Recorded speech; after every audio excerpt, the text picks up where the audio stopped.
करुणा के सागर भगवान बुद्ध को नमन करते हुए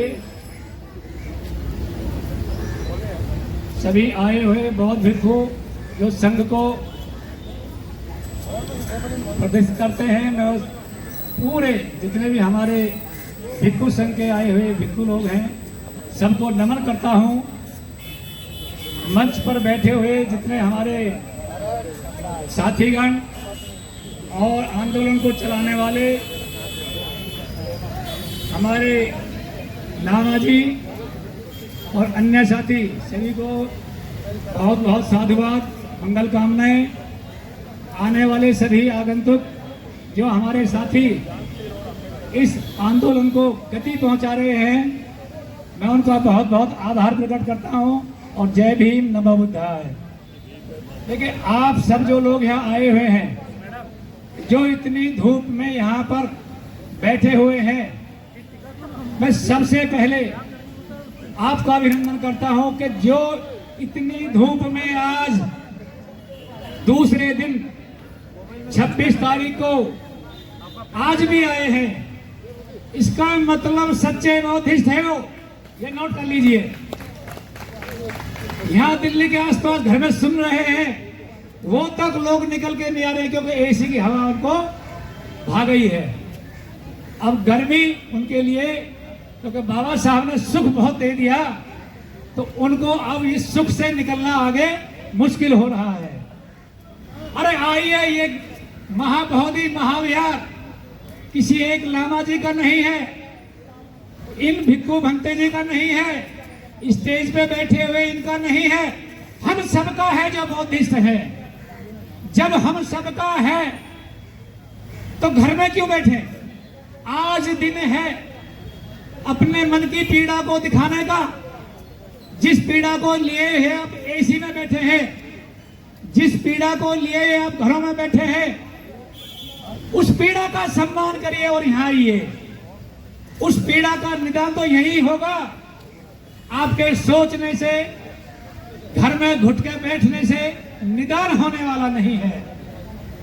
मैं चाहता हूं जो जो संस्थाएं, हजारों संस्थाएं हैं, हमारी छोटी सी संस्था है Siddharth social and culture association Noida, जिसने अपने बलबूते पर रात दिन एक किया था और अपने सिद्धार्थ बुद्ध विहार को मुक्त कराया था। मुक्त हुआ नहीं है, लेकिन उनका ताला लगना और जो उसको तहस नहस करने को आए थे उसको बचाया था। किस तरह बचाया था? रात दिन एक कर दी थी, नींद नहीं आई थी, मीडिया में, विदेश में जहां भी मौका मिला फैलाया गया था। किसी गरीब के 100 रुपए भी मिले, उसको दिल से धन्यवाद दिया था।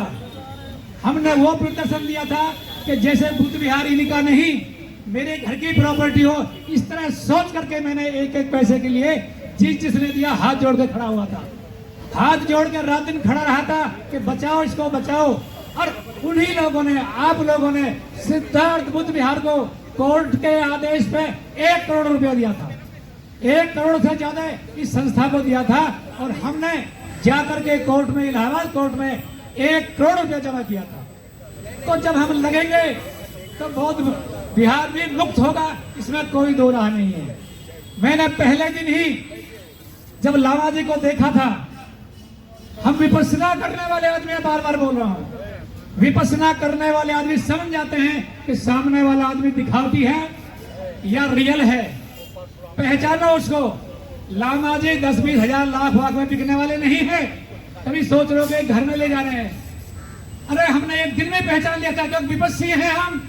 ये आदमी इतने जबरदस्त और इतने मेहनती आदमी, निष्पक्ष आदमी है कि इस आंदोलन को पार पहुंचाएंगे, तो मेरा विश्वास है। हमारे सब जो संघ के हैं, भिक्षु संघ और जितने बौद्धिस्ट हैं, अम्बेडकरवादी हैं, उनको अपना ईगो भुगा करके, अपनी नेतागर्दी भुगला करके साथ में लग जाना चाहिए। आज ऐलान कर रहा हूं मैं, अगर आप पीछे रह गए तो तुम्हारी कुंठा, जो तुम्हारी ये दुख दर्द की नस दबा रखी है मनुवादियों ने, ये सदा दबी रहेगी। इसको पार ले जाना है, अपनी आजादी लेनी है।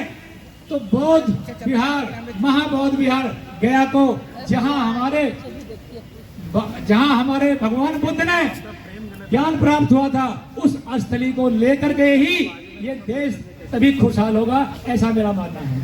और ये समय आपके लिए बहुत सही चल रहा है, आपकी डेट भी लगी हुई है सुप्रीम कोर्ट में, इसलिए अच्छा है।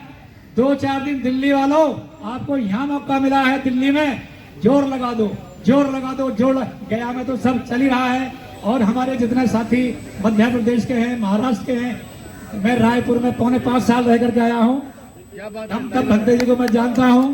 मैंने देखा है कि जितनी उनके अंदर ताकत है इसको आगे बढ़ाने की, हमारा दिल्ली सोया हुआ लगता है ऐसा है। इसलिए दिल्ली वासियों, सो मत, निकल के बाहर आओ, लामा जी ठहरे हुए हैं, आ करके बता दो हम तुम्हारे साथ हैं। शाम को आओ या दोपहर को आओ या सुबह को आओ। नमो बुद्धाय। जय हिंद।